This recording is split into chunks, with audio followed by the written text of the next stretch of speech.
Nós vamos começar então. Eu separei para vocês aqui hoje um assunto que me dói muito. Eu acho que talvez muitos de vocês podem até ter curiosidade sobre esse tema, tá?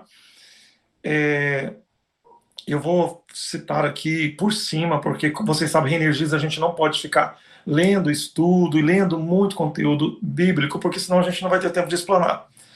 Mas então eu vou ler só aqui um versículo que diz o seguinte: quando o estrangeiro peregrinar contigo na vossa terra, Deus falando com o povo hebreu, não podereis oprimi-lo, mas amá-lo-á como a ti mesmo. Ó, mandamento que nem foi de Jesus, hein? Foi dado para Moisés. Pois estrangeiro também fostes na terra do Egito.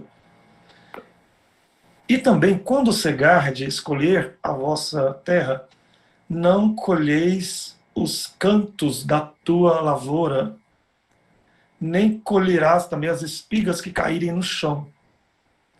Mas deixa para o estrangeiro pobre que peregrina na tua terra, para que ele coma, assim como também tu, ó Israel, humilhastes por comida no Egito.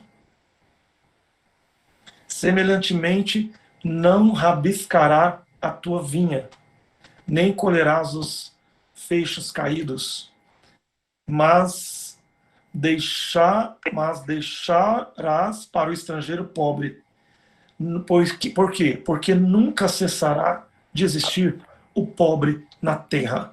Vou dizer de novo, porque nunca cessará de existir o pobre na terra. E para o teu semelhante, na terra, pelo que te ordeno, ó povo meu, eu digo, livremente abrirás a tua mão para o teu irmão pobre e para o teu semelhante necessitado, a tua porta, para que então haja prosperidade em ti e nele. Palavras escritas em Levítico e Deuteronômio. Depois, se você quiser acompanhar, Levítico 19 e Deuteronômio 15. São vários versículos dentro, isso aqui é um resumo. Esse versículo, ele é uma exigência, na verdade, ele é uma lei que ela não foi burlada e nem foi riscada no Novo Testamento com Cristo, através de Cristo. Cristo ele deixa bem claro quando ele chega também para nós cuidarmos das viúvas, dos pobres, das pessoas necessitadas. Bom, isso a gente soube, aprendeu isso na graça, mais ou menos, né? Porque muitas vezes a igreja ela ensinou que a pessoa, quando ela está muito necessitada, muito pobre, muitas vezes a religião ensinou que aquilo é uma maldição, que ela está daquele jeito porque por culpa dela mesma. Bom, existem vários fatores que levam a pessoa a passar pela provação financeira, ou pela não prosperidade. A pessoa pode estar sendo provada por Deus, ela pode estar encavernada, Deus pode ter fechado as portas para testar a fé, a pessoa pode ser um desmiolado que compra tudo e não sabe como é que vai pagar, como hoje eu vi lá naquelas brincadeiras que tem do Instagram, do pessoal que faz piada, a gente passando tudo no cartão sem saber como que vai pagar quando a fatura chegar. Então tem muita gente que conhece a verdade, que sabe de muita coisa, mas não tem liquidez, não tem como pagar e vive assim, não pode culpar nem Deus, nem o diabo e nem ninguém. Isso aqui é uma base, um texto, é uma base falando sobre o mordomo infiel. Resumidamente, o que nós vamos falar aqui hoje é o mordomo infiel. E resumidamente, o mordomo infiel é o quê? É o povo de Deus judeu que desmazelou, não teve liquidez, não conseguiu administrar o que Deus colocou na mão deles, tanto em termos financeiros, monárquicos, teológicos, mistérios, arqueologia e tudo que você imaginar. Deus entregou tudo na mão deles e eles deixaram permitiram que muitas influências do Estado de Israel, que estava apostatado, por exemplo, nos dias de Jezabel, nos dias de Acabe, Então, gente, eles entraram numa furada, numa barca furada, e terminou, como vocês sabem, crucificando o Filho de Deus. Deus o chama, através de Cristo, na parábola de mordomo infiel, dizendo que Deus tinha colocado tudo na mão deles e foi fazer uma viagem. Quando voltou, perguntou aonde estava a fortuna, o que eles fizeram do dinheiro, dos bens, do reino, o que eles fizeram daquilo que Deus deu para eles. Aí a parábola diz que eles fizeram a maior confusão, perdoou quem não podia perdoar a dívida, deu desconto que não podia dar, tentou fazer corrupção para poder ter amizade com gente de Roma, quer dizer, tentou granjear amigos, a parábola fala sobre isso, tentou fazer um monte de coisa porque eles perceberam que eles estavam sendo encaminhados a serem cortados, e então eles tiveram uma ideia, diz a parábola, que eles disseram, bom, como nós estamos muito mal na foto, vamos tentar fazer amigo no Império Romano, porque o Império Romano se tornou amigo nosso aqui em Jerusalém e vai nos ajudar se nós mantermos eles no poder. Gente, presta atenção nisso aqui, é revelador o que eu estou dizendo aqui agora. Eles preferiram fazer amizade com o Império Romano,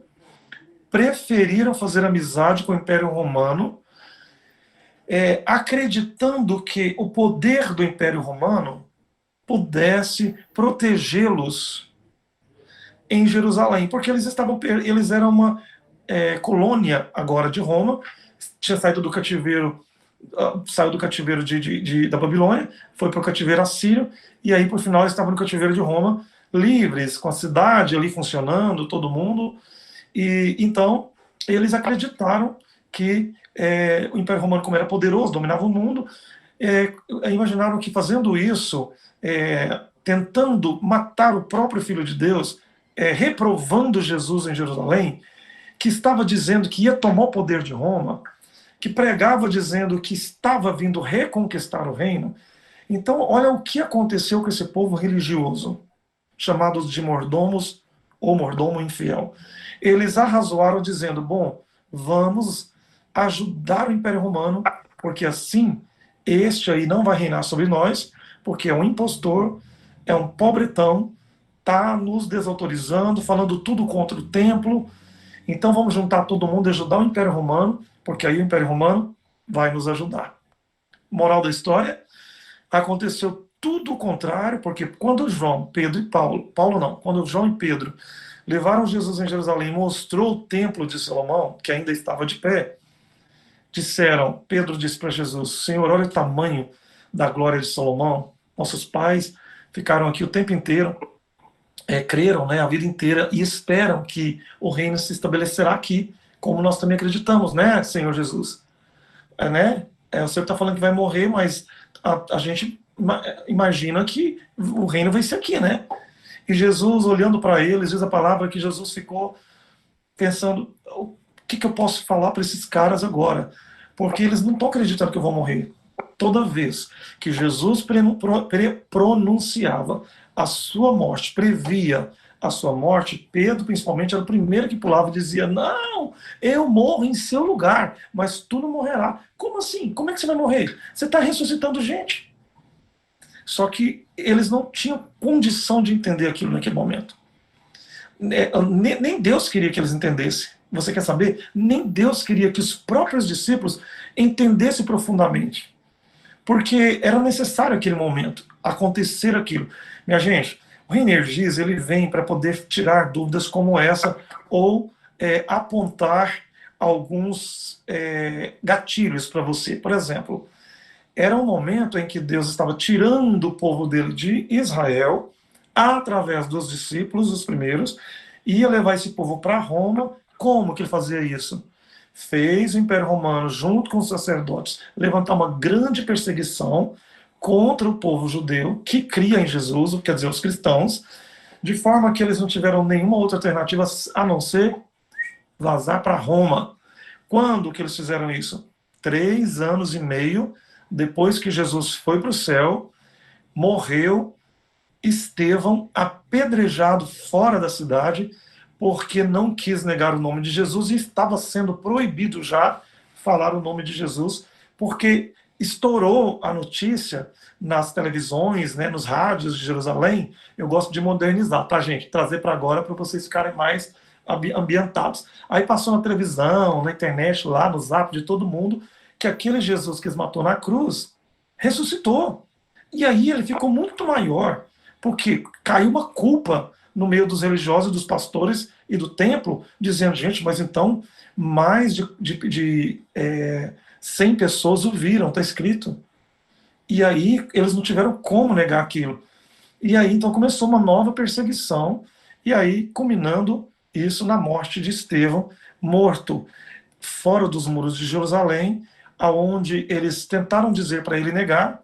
Aí sim começa uma grande tribulação, que a igreja ensinou que vai acontecer. Ela começou nos dias de Estevão, e ele fala, não, Senhor, nas tuas mãos eu entrego o meu espírito.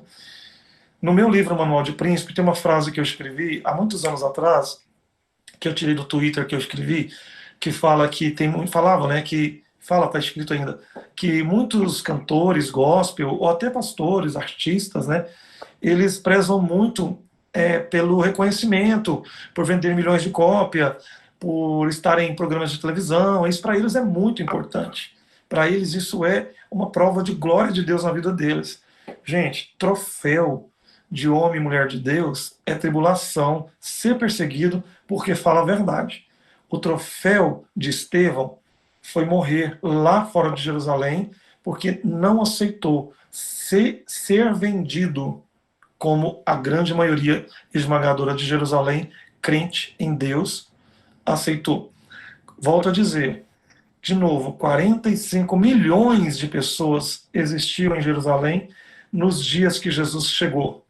Somente cerca de 3.000 pessoas acreditaram em Jesus. Ou seja, é como se você hoje fizesse as contas. O Brasil tem 245 milhões de pessoas.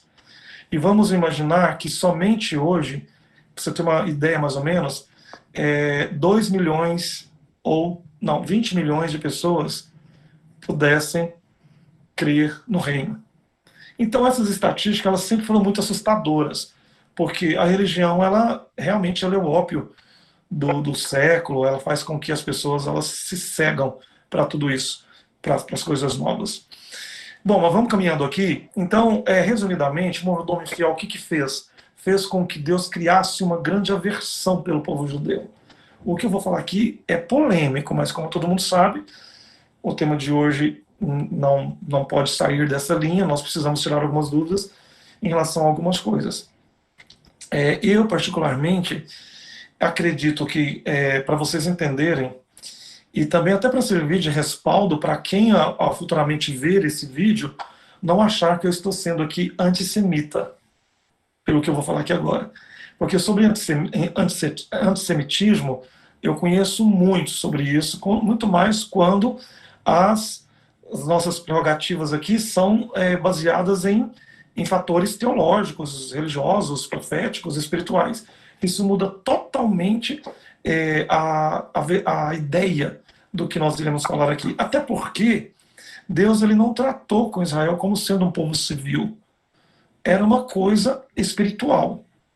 Até porque a própria morte de Cristo não era uma coisa civil, era uma coisa espiritual.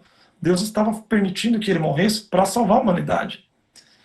Dessa forma também, nós podemos entender que todos nós, como somos provados, quantos reinistas vieram aqui no arrebatadamente dar testemunho e falar, né, do início, do fim, do meio da sua jornada, que realmente passou por grandes lutas para poder entender o que Deus queria com eles. E Deus às vezes cobrava isso. E isso não é feio. Isso não é um julgamento final. Isso não é uma condenação maligna. Isso é o jeito de Deus trabalhar conosco. Ele sempre nos repreende, ele nos prova, ele nos exorta. É bíblico, está lá em Hebreus 12. Ele sempre exorta o filho que ama, bate aquele que tem por filho, chama por filho. Ele sempre fez isso e sempre fará.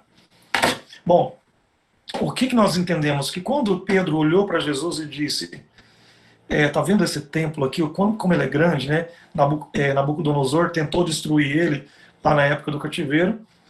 mas não deu certo não, porque veio Zorobabel depois, junto com Neemias e com Esdras, os três reconstruíram a cidade, o muro, e o templo. Ou seja, Esdras reconstruiu a cidade, Neemias, Zorobabel o templo e Neemias as muralhas. Então, foi reconstruído. E Pedro falou assim, olha aqui o que o Nabucodonosor, a Babilônia, né, os nossos inimigos fizeram e o que Deus permitiu que os nossos últimos profetas e líderes, né, de Sião conseguiram. Jesus olhou e falou, Pedro, não ficará pedra sobre pedra desse lugar que não seja derrubado. Então, naquele momento, o que Jesus estava querendo dizer e disse é que, não, mesmo que ele fosse morto, e ele foi, né, e eles continuassem a sua religião, o judaísmo ali, como eles continuaram, e até hoje continuam, o templo seria derrubado. E que não ficaria pedra sobre pedra. E aquilo, eles entenderam que ele estava falando do corpo dele, da morte dele. Enfim, tem muitos religiosos que confundem isso aí. Mas, enfim, o que aconteceu, resumidamente, é que Jesus morreu, ressuscitou, foi para o céu, Estevão foi morto. E o que aconteceu? 20 anos depois que Estevão foi morto, no ano 70 depois de Cristo, ou seja, 30 e poucos anos depois que Jesus foi embora, quase 40, General Tito, imperador de Roma, líder do Império Romano, que dominava o mundo naquela época, invadiu Jerusalém. Mas olha que detalhe, eles não invadiram Jerusalém para poder perseguir cristão, não. Eles invadiram Jerusalém crendo nos cristãos, porque alguns já tinham convertido a Cristo e foram lá para poder vingar o corpo de Cristo. Ou, não para vingar o corpo de Cristo, mas para poder cumprir a profecia lá de Jeremias, que eu não vou falar aqui agora, que fala que ele entrou no santuário e muitos foram mortos no santuário, e ai das grávidas naquele dia, e muitos subirão nos telhados fugindo, e orem para que a folga não aconteça no inverno, porque se estiver nevando muito vai ser muito problema. O apóstolo sempre pregou isso. Aconteceu nesse momento aqui da história que eu estou dizendo. Eles invadiram Jerusalém no momento que eles menos esperavam. E olha, gente, todos os sacerdotes, escribas e fariseus que estavam vivos naquele dia que Tito invadiu Jerusalém foram mortos. Destruíram a cidade, destruiu o templo de Salomão de novo e até hoje não levantou de novo. E foi uma sentença poderosa, estrondosa. Gente, isso foi para cumprir o que Jesus disse, para vingar também a dureza dos judeus, como sendo um mordomo que abandonou todas as doutrinas e as leis de Deus para poder seguir a religião. E por que nós estamos falando sobre isso aqui e vamos fazer duas partes deste tema aqui, para vocês saírem daqui enriquecidos essa noite, vocês nunca vão esquecer dessa forma que eu iria dizer para vocês aqui hoje. Bom, então, veja bem, primeiro, Jesus ele deu oportunidade. Ninguém pode dizer que Deus foi injusto, porque Jesus ele tentou pregar para todo mundo ali em Jerusalém. Você vê que eles estão nas ruas, as pessoas tirava dos cultos, tirava do templo, queria apedrejar, empurrava ele para fora, chamava ele de anticristo, não, de inventor de seita, chamava ele de perturbador de Israel, chamavam ele de herege, que tinha criado uma seita, estava pregando heresia e tinha criado uma seita. Gente, isso tudo, o que é difícil, o que é isso aqui, por quê? Porque isso encoraja nós a acreditarmos o que está acontecendo hoje. Porque vocês viram que foi o cristão que fez isso. Quer dizer, para mim, gente, hebreu, cristão, judeu, tudo é povo de Deus. O problema é que eles viveram em época diferente. Por exemplo, antes do dilúvio não existia hebreu. Então quem que era o povo de Deus? Boa pergunta. Tá. E Adão, ele era o quê? Ele era judeu? Não. Não existia Israel. Ah, então ele era hebreu? Não. Não existia Hebron, não existia a linhagem de Abraão. Ah, então o que ele era? Ele era cristão? Não tem como. Ah, Adão era evangélico, né? Católico, ele era espírita. O que ele era? Adão, ele era um reinista, um cara que nasceu para reinar e dominar na terra. Ele não tinha religião. Ele tinha uma linha de raciocínio guiada até então por Deus, criada por Deus, ensinada por Deus e por Gabriel, como vocês viram em Avilá esse ano, de forma poderosíssima aquela abertura, que falou muito bem sobre isso que eu estou falando aqui. Gabriel ia todos os dias para o Éden para instruir Adão e ajudá-lo a se livrar de Rod, que é aquele que, apelidado de serpente, né, que tirou Eva do paraíso para causar toda essa desgraça que a humanidade conheceu. Eu prometo para vocês que eu vou voltar aqui em alguma aula para falar só sobre esse tema de Rod e Adão, porque eu acho que é riquíssima e vocês precisam, muitos, não existe estudo sobre isso, não foi gravado estudo sobre isso, só existe a abertura e o livro novo que vai sair depois, que eu falei nas outras lives, que fala muito bem sobre isso. Mas é bom a gente dar uma pincelada nisso aqui fechado para vocês, porque afinal de contas, ninguém quer pegar a Bíblia. Eu vou fazer isso aqui para vocês verem. Eu acho que nenhum cristão quer pegar a Bíblia, abrir aqui,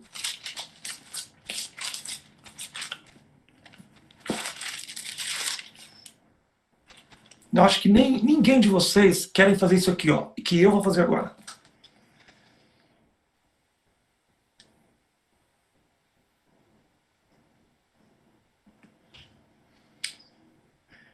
Disse Caim a Abel: meu irmão, vamos ao campo. Estando eles no campo, sucedeu que se levantou Caim contra Abel, seu irmão, e o matou. Disse o Senhor a Caim: onde está o teu irmão? E ele respondeu: não sei. Acaso sou eu o guarda do meu irmão? E disse Deus: o que fizestes? A voz do sangue do teu irmão chama da terra por mim. És agora, Caim, pois maldito por sobre toda a terra, cuja boca se abriu para receber das tuas mãos, Caim, o sangue do teu irmão. Quando lavrares o solo, Caim, não te dará ele mais o seu fruto, a sua força. Serás fugitivo, errante pela terra. Vai prestando atenção aí, você religioso que está ouvindo essa live. Estou lendo a Bíblia, viu? Eu não sei se é a mesma sua, mas é a Ferreira Almeida, aquela que todo mundo lê. Quando lavrares a terra, vou repetir, não te dará ele a sua força. Deus não permitirá que você colha mais, porque agora, isso é um estudo maravilhoso com o apóstolo Deus, também está lá no podcast, corre lá depois para você assistir. Então disse Caim ao Senhor: é muito grande o meu castigo que eu não posso nem suportar. Eis que hoje o Senhor me lança da face da terra, Senhor, e da tua presença eu hei de me esconder. Serei fugitivo, errante pela terra. E quem comigo se encontrar, certamente me matará.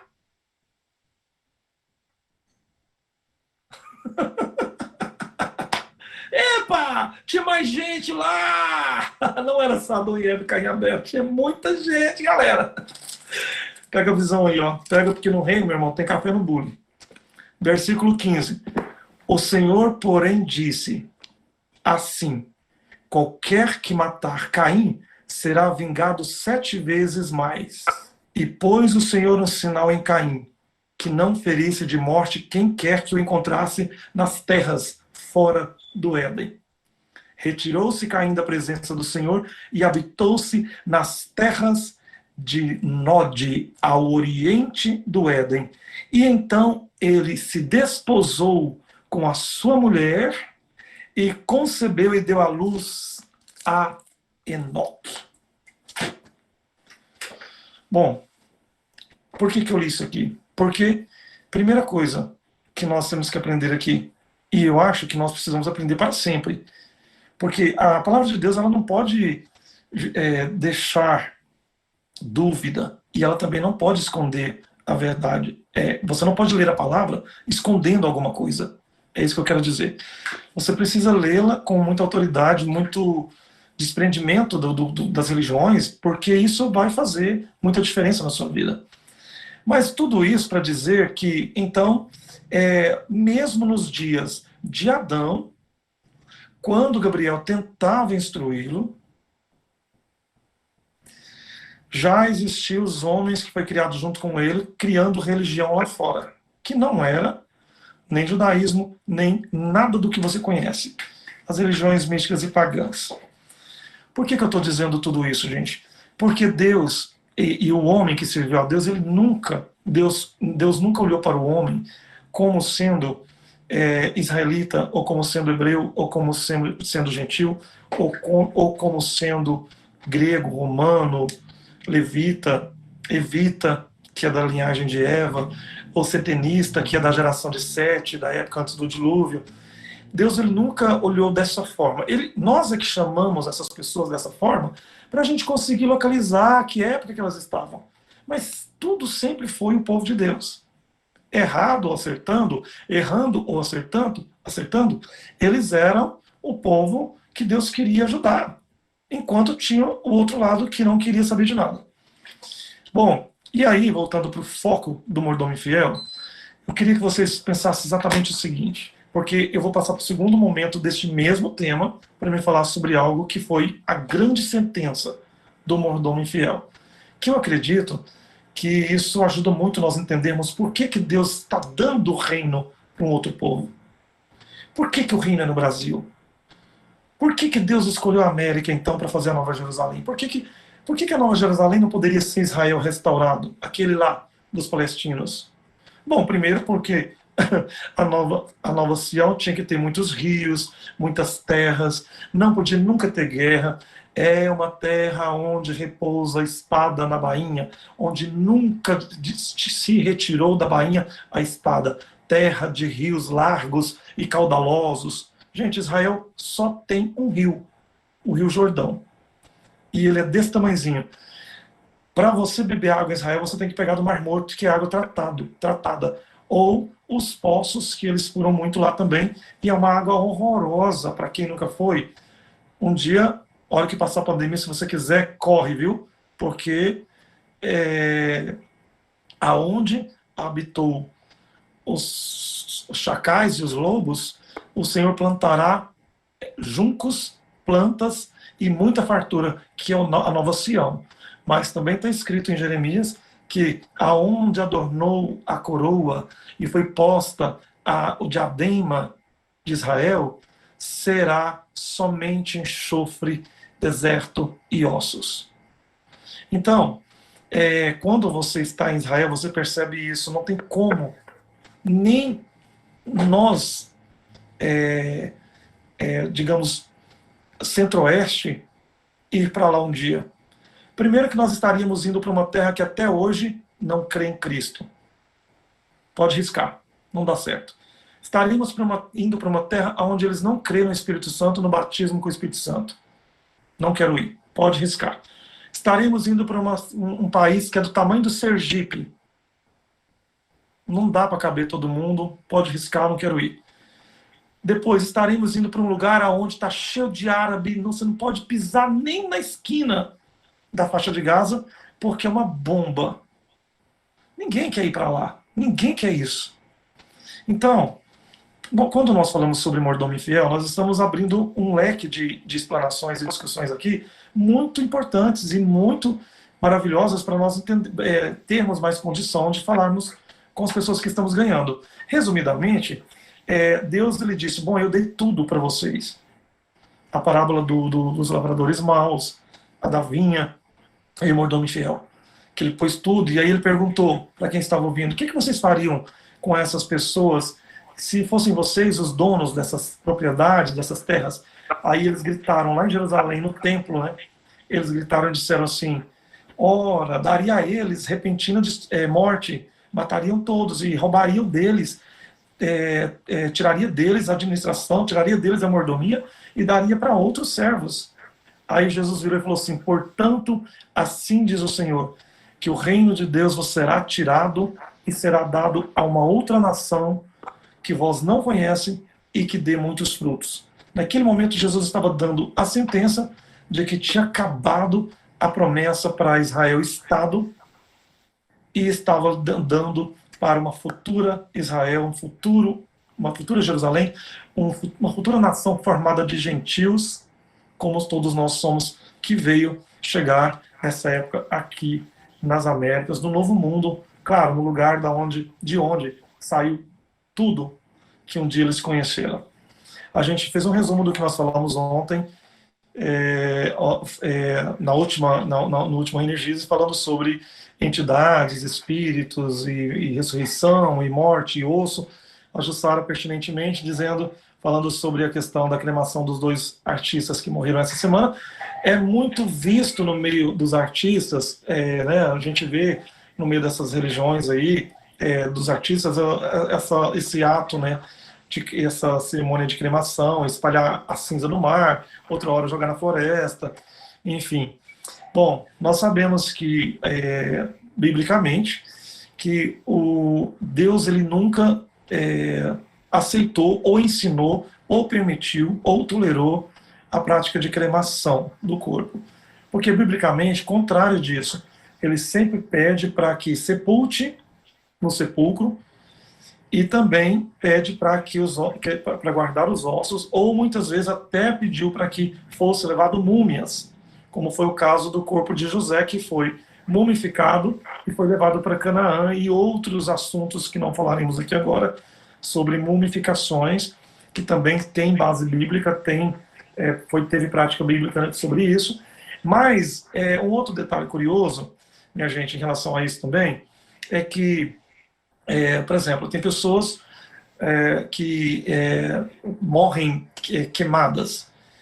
Se você notar, às vezes o osso, se ele for queimado em temperaturas muito elevadas e muito tempo, por muito tempo, ele vai diminuir, se você observar nos fósseis que você encontra dos dinossauros, dos mamutes, dos animais muito grandes, que passaram aí mil anos e tudo mais, você encontra ali, seja no fundo do mar, seja nas geleiras, ou seja nas terras, como encontrou aqui e no Brasil já, uma das raças dos dinossauros, que é um assunto também bem intrigante para nós do reino também, que muita gente quer saber qual foi o anjo que teve a ideia de criar um dinossauro e depois deu tudo errado, e Deus teve que falar, não, pode parar, porque isso aí não cabe na arca, vai dar tudo errado e vai acabar com a cidade. Então, isso é um tema bom da gente falar depois, mas, ok. Por que é encontrado os ossos? Porque o osso, cientificamente, ele não se consome totalmente. Quando alguém morre no incêndio de carro ou num prédio, geralmente eles encontram os restos mortais. Nem que seja, né, ali a carcaça, aquela coisa toda, eles fazem DNA para poder sepultar aquilo. Eu não posso precisar, porque eu também nem tenho essa revelação, e nem tenho essa autorização de Deus para dizer que se uma pessoa queima totalmente, né, um cristão, veja bem, acidentalmente, gente, eu não estou falando aqui sobre cremação, que é um ritual religioso de religiões místicas aí, como é o caso de muitas pessoas do ocultismo, o próprio shintoísmo faz isso, algumas pessoas espíritas fazem isso, alguns kardecistas têm essa decisão, e até alguns católicos, né, infelizmente. Não sei qual é a Bíblia dos católicos, mas enfim. Inclusive tivemos um caso, né, da morte de um reinista que aconteceu no Rio de Janeiro, em 2013, há 7 anos atrás, que a família, sem entender das coisas de Deus, queria cremar o corpo desse irmão nosso. E eu fiquei sabendo porque uma pessoa da família me ligou desesperado, e eu fiz a intervenção, orei, pedi, falei, olha, bate o pé, não aceite, porque ele nunca aceitaria fazer isso com ele. E aí eles fizeram uma mudança de última hora e sepultaram o corpo dele. Então, para Deus, biblicamente, tem que ser sepultado os ossos, inclusive ser colocado no Hades. O que pode ser feito? Bom, se alguém morreu acidentalmente, e foi levado acidentalmente às cinzas, eu tenho certeza absoluta que Deus, assim como ele fez pessoas, e fará pessoas ressuscitar do cemitério, ele pode também fazer uma pessoa ser retomada dos ossos, porque o poder dele é o mesmo. É claro que não é isso que ele quer, não é isso a nossa prática, mas se houver, com certeza vai ter uma restauração, porque Deus ele também conhece todas as coisas. Agora, a Bíblia chama 4 lugares que nós cristãos que viemos, né? Eu gosto de ir mais além um pouquinho, porque eu não fico somente, e você também não pode ficar tão somente preso naquilo que a igreja te ensinou. Ah, porque eu fui batista. Tá, não tem problema. Ah, eu fui presbiteriano, calvinista. Ah, eu fui wesleyano, tudo bem. Ah, não, mas eu fui Ellen White porque eu vim do Testemunho de Jeová ou do Adventismo. Enfim, eu fui Daniel Berg, Gunnar Wingre, porque eu sou assembleiano, tenho raiz nos caras aí dessas denominações novas. Tudo bem. Você trouxe aí a sua doutrina com base na denominação que você teve. Então você foi ensinado coisas que o seu fundador te ensinou. Mas ele não pode ensinar coisas extra-bíblicas. Ele não poderia ensinar, por exemplo, que a pessoa tem que guardar o sábado, porque a Bíblia, em Cristo, a nova aliança, ela não fala para você guardar o sábado. E por aí vai muitas outras coisas. Então, vamos aqui no resumo. Nós ouvimos lá, lemos na Bíblia, citando lugares de sepultamento, lugares onde as pessoas foram colocadas como sendo Seol, sepultura, inferno e Hades. 4 palavras que significam a mesma coisa. Seol, inferno, sepultura e Hades. Alguns profetas escreveram uma coisa, alguns apóstolos falaram outra, aí João vem e fala outra, cada pessoa usa um termo, mas tudo referindo para onde as pessoas vão quando elas morrem e ficam aguardando a ressurreição. Bom, então, ou seja, você tem aqui um destino. Qual é? O inferno? Ah, não sei o que, é uma labareda de fogo, todo mundo vai queimar eternamente. Bom, se você quiser pensar assim, você tem céu. O que é céu? Ah, é um lugar onde o fogo não apaga e o bicho não morre e não sei o que, bababá, outra citação. Como assim um lugar que o bicho não morre? Fogo, qualquer bicho morre no fogo. Aí vem outra citação. Ah, vou para o seio de Abraão, porque ali é como uma lápide que me sufoca, que não me tira do meu sono profundo. Bom, está falando do cemitério, da sepultura. Gente, todos eles falaram a mesma coisa. Todos nós morremos e vamos para o cemitério. Só isso. Por isso que existe uma palavra que está escrita no Novo Testamento, que todos vocês conhecem, aonde Pedro fala, as portas do inferno não prevalecerão contra a igreja de Cristo. Por quê? Porque elas vão abrir as portas do inferno. Porque não vai prevalecer, porque a igreja de Cristo tem que levantar e ressuscitar e sair do cemitério. As portas do inferno, da sepultura, do cemitério, não prevalecerão contra a igreja de Cristo no dia da ressurreição. Porque eles vão levantar para o reino de Deus quem já morreu. Que coisa gloriosa, que coisa poderosa, não precisa nem você discutir, fazer reuniões, para quê? É só leitura. Mas aí, voltando para a emenda aqui, minha gente, que eu estava dizendo, eu tinha até pegado aqui um material que eu queria, que eu fiquei, eu falei para vocês que, para quem entrou por último agora, a gente está falando sobre mordomo infiel. Na verdade, a gente quer retratar aqui apenas uma coisa. Como é difícil a gente aceitar que Deus é vingativo. Porque Ele é. Diz que não vingueis, porque a vingança pertence a Deus. Então, às vezes, nós que somos... Olha para você ver o tanto que, às vezes, nós aprendemos tanta coisa com Cristo, porque o israelita, o povo antigo da lei, na verdade, o povo da época da lei, eles eram como Deus. Eles não tinham dó de ninguém, não. Chegava, metia a faca, matava, estava nem aí. Não existia misericórdia. Agora, olha isso aqui. O que nós aprendemos na graça? Tanto que é importante, muitas coisas que Cristo fez. Nós não damos conta de ir lá e matar uma pessoa. Outra coisa, nós perdoamos a pessoa que faz muito mal a gente. A gente aprendeu a perdoar, aprendeu a conviver com isso, porque isso sim é um ensinamento da graça. Tolerar, dar outro rosto, suportar, perdoar 500 vezes, né? Porque 70 vezes 7 é 490. Eu falo muito isso nas pregações. Se você não está tendo paciência com seu marido, com sua esposa, com seu cônjuge, com seu namorado, com sua namorada, com seu pastor, com seu irmão, com sua sogra, querido, tem que aguentar 490. Quando você perdoar a pessoa 490 vezes de erros, aí quem sabe 491 você pode até puxar um revólver e dar um tiro. Porque nós não aguentamos nem 3 vezes a pessoa errar com a gente não tem mais paciência. Então, vamos crescer no entendimento da palavra, porque aí nós alcançaremos. Mas aí, falando sobre, e finalizando, a vingança de Deus. Quando a gente estuda aqui sobre a parábola do mordomo infiel, nós percebemos, vocês lembram que eu disse assim, Pedro olhou e falou, Senhor, se eu vi o templo, olha que tamanho, que lindas muralhas. E Jesus falou, não ficará pedra sobre pedra aqui, porque Jesus sabia já de tudo que ia acontecer.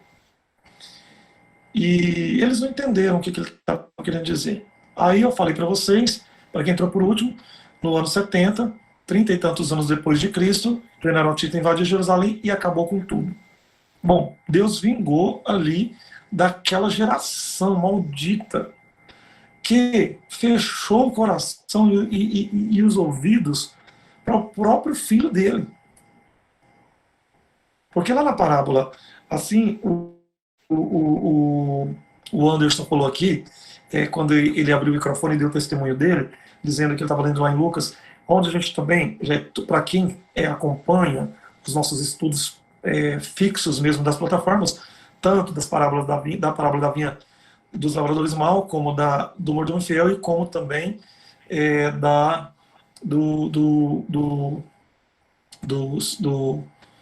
das bodas do cordeiro, sabe que a gente fala sobre essa rejeição do povo judeu. E lá, com mais detalhe, depois você entra e estuda, peça para quem você conhece os links, para que você possa enriquecer isso que a gente está falando aqui. Energize não é uma pregação teológica, são explanações para fazerem costuras, para nós entendermos melhor coisas que precisamos entender rapidamente. E lá, nesses estudos, como o dos lavradores maus, Jesus fala que, ora, vocês mataram até os meus funcionários. Eu mandei uns, vocês mataram. Eu mandei outros, vocês mataram. Agora eu mando o meu próprio filho. E vocês querem matar também o próprio filho do dono da vinha, que era ele, Deus?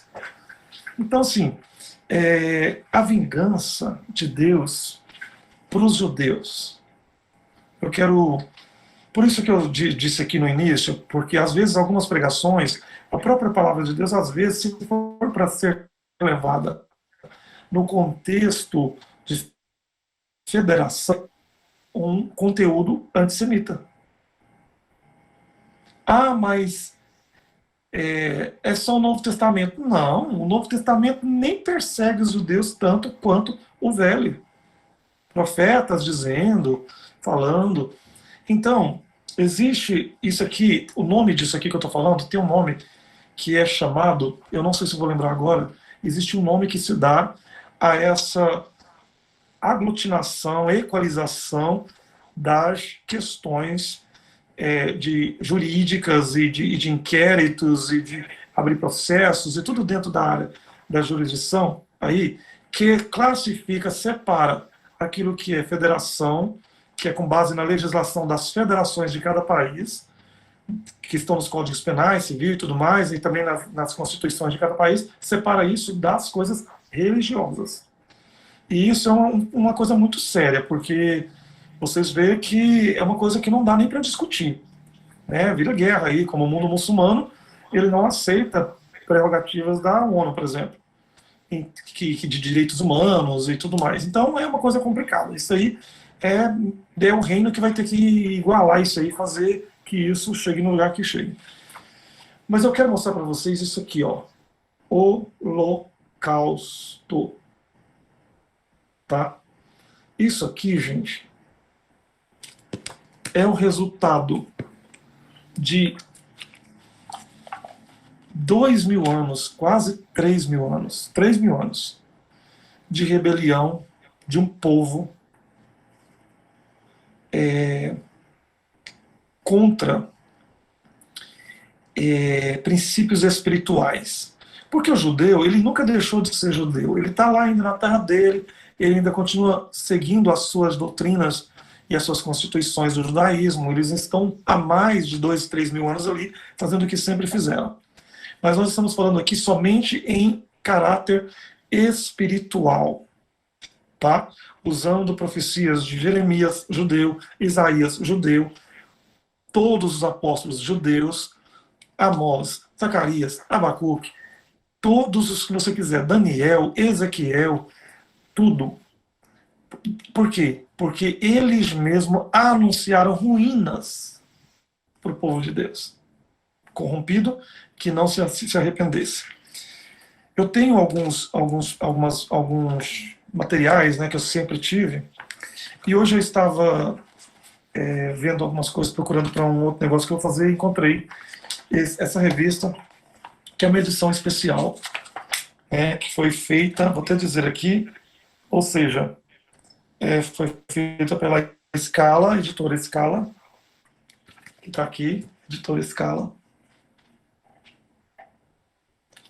E essa revista ela é toda ilustrada, ela conta sobre tudo o que aconteceu, né, em Auschwitz, né, alguns chamam de Auschwitz, outros chamam de Auschwitz, outros chamam de Auschwitz, então vai depender cada língua aí. E aqui eles falam sobre tudo o que aconteceu dentro desse regime nazista, que na verdade não fez outra coisa a não ser dizimar, do verbo de dizimação, a raça judaica da época. 1900, desde 1932 até 1900, rescaldo da Segunda Guerra Mundial, 45, 46, 47, até 48. Pessoal, que foi em 1948, que foi quando foi julgado o voto Minerva, o voto de Oswaldo Aranha, brasileiro, que no rescaldo da Segunda Guerra Mundial, numa reunião que eles fizeram na Áustria, eles decidiram, junto com a ONU, o governo americano, depois da Segunda Guerra Mundial, o mundo todo destruído, mataram 7 milhões de judeus, e eles ficaram muito, imagina você, a ressaca moral que isso não trouxe no mundo. Imagina, tanto que o próprio Hitler dizem que ele suicidou. Ninguém sabe se ele suicidou mesmo, ele não sei. Mas vamos dizer que ele suicidou. Porque imagina um cara que fez isso, que foi chamado para uma tarefa, ou foi permitido que fizesse uma tarefa tão horrenda como essa. Porque diz a palavra que nem Deus agrada da morte do ímpio. Quanto mais agradará da morte de um povo que foi seu, ou de um povo que não conseguiu decifrar as coisas que haviam de passar.